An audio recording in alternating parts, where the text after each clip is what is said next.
I never thought I'd see my parents again. Not after they abandoned me at 8 years old. That day is seared into my memory, a wound that never fully faded. I remember standing on the worn front porch of Grandma Rose's house, clutching the straps of my small backpack. It held only a few changes of clothes, a toothbrush, and my favorite stuffed bunny. Hardly enough for more than a weekend.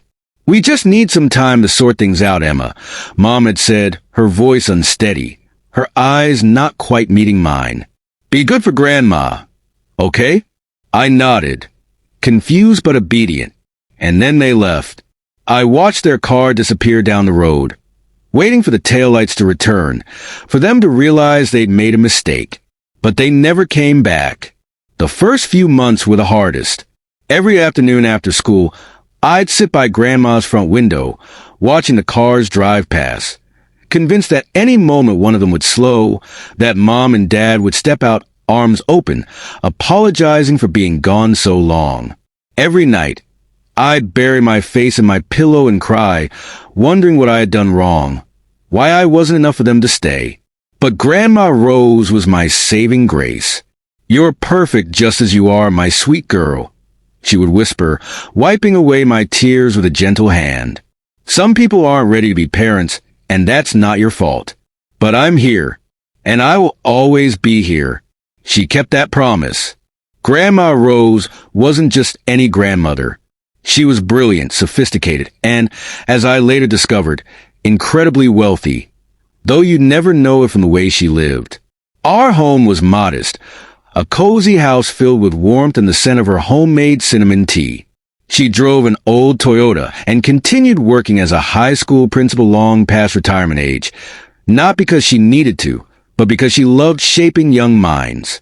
The only hints of her wealth were the exquisite pieces of art that adorned our walls, and the way she read the financial papers each morning, occasionally murmuring about stocks and investments. Under her care, I flourished. She nurtured my love for science, hiring tutors when I struggled with math, celebrating every small victory as though it were monumental. When I won first place at the state science fair at 13, she threw a party, inviting all my friends. "That's my girl," she beamed, pulling me into a tight embrace. "You're going to change the world someday." And for the first time since my parents left, I believed it. Life settled into a comfortable rhythm, just Grandma and me, an unbreakable team. She never spoke poorly of my parents, but she made sure I understood that their absence wasn't my fault. "Sometimes people make choices they can't take back," she said one evening as we sat on the porch, watching the sunset paint the sky in hues of gold and crimson. "But those choices reflect on them, not on you. So I let them go. I stopped wondering if they would come back. Stopped hoping. Stopped caring. Grandma was my home. She was more than enough." Then came my 18th birthday. Grandma threw an elegant dinner at her favorite restaurant, surrounding me with laughter, love, and the people who had become my family. At the end of the night, she placed a small box in my hands. Inside lay a delicate gold chain with a tiny key pendant.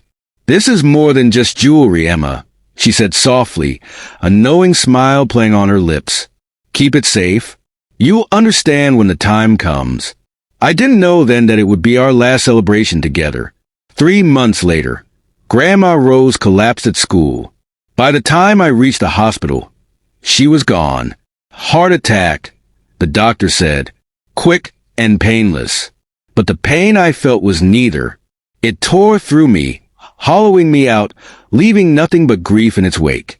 Her funeral was beautiful, a testament to the lives she had touched. Former students filled the church, sharing stories of how she had changed their paths, how she had believed in them when no one else did. I sat alone in the front row, clutching the key necklace she had given me, trying to be strong the way she had always taught me. Then I saw them, my parents. They walked into the church as if they belonged there, as if they hadn't vanished from my life a decade ago. Mom's hair was streaked with gray, Dad had put on weight. But I recognized them instantly. My heart stuttered in my chest, then raced. They made their way toward me, their faces painted with an expression that I might have mistaken for concern if I hadn't known better. "Emma, sweetheart," Mom said, reaching for my hand. I pulled away before she could touch me. "We came as soon as we heard," Dad added solemnly. "We're so sorry about your grandmother." I said nothing, gripping the key tighter. "We know it's been a long time," Mom continued, her voice softening, "but we're here now. You'll come home with us." "Of course." "Home!" I let out a breathless, bitter laugh. "I'm not going anywhere with you," I said, my voice shaking with anger. "Grandma was my home." Mom's expression hardened. "Emma, don't be difficult. We're your parents. You have no choice in this matter." "Actually," a deep voice interrupted, "she has every choice." A tall man in an expensive suit strode toward us, his leather briefcase in hand. "I'm James Morrison," he introduced himself, Rose Montgomery's attorney. "And we need to have a conversation about your grandmother's will." My parents' expressions shifted instantly. The feigned concern melted away, replaced by something raw and unmistakable greed. Mom's eyes flickered with interest. Dad straightened his tie. "Of course," he said smoothly. "We're her only living relatives, after all." Mr. Morrison remained impassive. "Let's step into a private room. There are some matters that need to be addressed immediately." As I followed him, I felt my fingers tighten around the key hanging from my neck. A strange sense of certainty settled over me. Everything was about to change. Inside the small private room, tension crackled like a live wire. My parents flanked me, feigning concern, but their eyes darted to the documents before us. Mr. Morrison sat across the polished wooden table, arranging his papers with practiced precision. "Before we begin," he said, adjusting his glasses, "Miss Emma, would you please show me your necklace?" Confused, I reached for the key pendant and held it up. Mr. Morrison nodded, a small smile crossing his face. "Perfect." Then he began to read. "I, Rose Montgomery, being of sound mind, declare this to be my last will and testament." The words washed over me until one sentence shattered the air like thunder. "To my beloved granddaughter, Emma Grace Montgomery, I leave my entire estate, including all properties, investments, bank accounts, and business holdings, currently valued at approximately $47 million. The room exploded. Mom gasped, her face turning red. "That's impossible." Rose was a school principal. Dad slammed his palm against the table. "This is ridiculous. We're her children. She wouldn't leave everything to a teenager." Mr. Morrison remained calm. "There's more." He explained the trust in my name, my immediate legal emancipation, and the key I wore, the one that opened a safety deposit box containing further instructions from Grandma. Mom's voice turned sharp. "We'll contest this." "No," Mr. Morrison interrupted, pulling out another document. "You surrendered your rights 10 years ago. Rose filed abandonment charges. You never responded. The court granted her full custody. Their mask slipped away. Their concern had never been for me." Mom's voice turned honey-sweet. "Emma, sweetheart, we're family. Let us help you manage this." I met her gaze, my fingers tightening around my key. For the first time in 10 years, I had all the power, and I was never going back. The word felt like poison in my mouth. Family. Where was family when they left me? Where was family for 10 long years while Grandma Rose raised me, while I cried myself to sleep wondering what I had done wrong? Now, they stood before me, pretending to care, acting as if time and silence hadn't built an unbreakable wall between us. "We made a mistake," my father said quickly, his voice laced with urgency. "We were young, struggling, but we're here now. We can make it right." I stared at them, my hands clenched in a fist at my sides. "Make it right." My voice trembled, but not with fear, with fury. "You're only here because you found out about the money. Did you even care that Grandma died? Did you ever care about me?" Their silence was answer enough. Mr. Morrison, who had been watching the exchange with calm detachment, cleared his throat and slid a sealed envelope across the table toward me. Your grandmother left you a letter, Emma. She asked that you read it alone.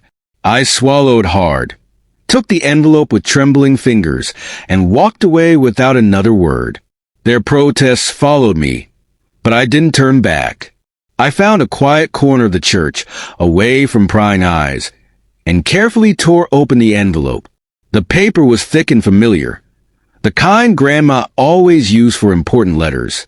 Her handwriting, elegant and steady, filled the page. My dearest Emma, if you're reading this, then I'm gone, and you've just learned the truth about our family's wealth. I know it's a shock. I kept it from you not to deceive you, but to protect you, to let you grow up understanding the value of hard work, integrity, and kindness. Your parents chose money over love many times. They abandoned you not because they couldn't care for you, but because I refused to keep funding their extravagant lifestyle. They chose wealth over their own daughter. And in doing so, they unknowingly gave me the greatest gift of all, you. The key I gave you opens more than just a safety deposit box, my love. It opens the door to your future. I have made arrangements for everything. The house is yours, your education is secure, and the family business awaits when you're ready. But most importantly, remember this: you are loved, not for your inheritance, not for your name, but for the incredible person you have become. The strength that helped you survive being abandoned will now help you face what comes next. Your parents will try to manipulate you. They will try to claim what they lost. But you, my darling, are stronger than they ever realized. You are a Montgomery woman, and we do not break easily. All my love, forever, Grandma Rose. Tears blurred my vision as I clutched the letter to my chest. Even in death, Grandma Rose was still protecting me, guiding me, reminding me of my worth. When I returned to the private room, my parents were still arguing with Mr. Morrison, their voices rising in frustration. The moment I stepped inside, they fell silent. Emma, my mother started, her tone carefully measured. But I raised a hand to stop her. I want you to leave. My voice was steady now. My decision made. Both of you, you're not welcome here. Now listen here.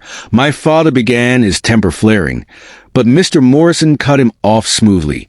Shall I call security? He asked, his expression unreadable.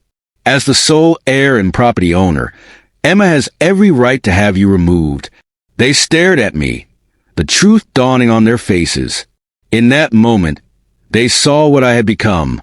Not a child they could manipulate, not a lost little girl desperate for their love, but a woman who no longer needed them, a woman who had won. My mother's face twisted with anger. This isn't over, she hissed as they gathered their things. You will regret this. I didn't flinch. No, I said quietly, I won't. I watched them leave, their figures disappearing into the night. And for the first time in years, I felt free. What happens now? I asked Mr. Morrison, exhaling deeply. He smiled. Now, we visit that safety deposit box. Your grandmother left very specific instructions. As we stepped out of the church, I caught sight of my parents in the parking lot. They were arguing, their faces contorted in frustration, their hands gesturing wildly. They had lost everything today. Not just money, but the last shred of control they had ever hoped to have over me. They had chosen wealth over love once before, and now, that choice had finally caught up with them. I reached for the key around my neck and smiled. Grandma Rose had given me more than just an inheritance. She had given me the power to stand on my own. And somehow, I knew this was just the beginning. The safety deposit box at First National Bank contained exactly what Grandma Rose had promised, and so much more. Inside were property deeds, stock certificates, and an extensive set of documents detailing Montgomery Investments, the company she had built from the ground up. But what caught my eye was a USB drive labeled Watch Me First. Mr. Morrison pulled out his laptop, inserted the drive, and pressed play. Grandma Rose's face appeared on the screen, her eyes bright, her posture strong. She looked just as she had before she passed, full of life and wisdom. "Emma, my darling girl," she began, her warm smile making my chest ache. "If you're watching this, then everything has happened exactly as I expected. Your parents showed up at my funeral, didn't they? Trying to claim what was never theirs to begin with," I gasped. Even from beyond the grave, she had known exactly what would happen. "You see, Emma," she continued, "there's something you need to know about your parents. They didn't just abandon you. They tried to steal everything from me first. Your father, my own son, and your mother attempted to transfer all of my assets into their names while I was away on a business trip. They thought I was just a naive school principal. They never knew that I was the one who built Montgomery Investments from the ground up." She paused, her expression darkening. "When I discovered their scheme, I gave them a choice. Stay and live modestly, learning the value of hard work, or leave. They chose to leave, and they left you behind, thinking I would beg them to return." She exhaled softly. "They never understood that by abandoning you, they gave up the greatest treasure of all." Tears streamed down my face as she continued. "I have watched you grow into an extraordinary young woman, kind, intelligent, hardworking. Everything they are not. That is why I know you are ready for this responsibility." The video shifted into detailed instructions about the company, the properties, and most importantly, the Montgomery Foundation, the charity Grandma Rose had established to provide scholarships for abandoned children. "You will be its new director, Emma," she said firmly. "Use our wealth to help others like yourself. That is our true legacy." The next few weeks were a whirlwind. I met with the company's board of directors, all of whom had known and respected Grandma Rose. They welcomed me, ready to guide me as I learned the business. But my parents didn't give up easily. They hired lawyers, tried to contest the will, even attempted to claim Grandma was mentally unfit when she wrote it. But she had been too thorough. Every document was airtight, every legal measure in place. 3 months later, they made their final attempt. They stormed into Montgomery Investments, causing a scene in the lobby. "We're her parents," my mother shouted as security held them back. "She can't keep us out." I stepped forward, calm and composed, wearing one of Grandma's old blazers. The key necklace rested against my collarbone. "Actually," I said coolly, "I can, and I will." They threatened to go to the press. I smiled. "Go ahead. Tell them how you abandoned your 8-year-old daughter. Tell them how you tried to steal from your own mother. I'm sure they'll love that story." Defeated, they left. That evening, I approved the first round of scholarships from the Montgomery Foundation.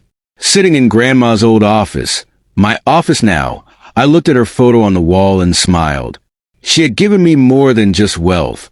She had given me purpose, and I would honor it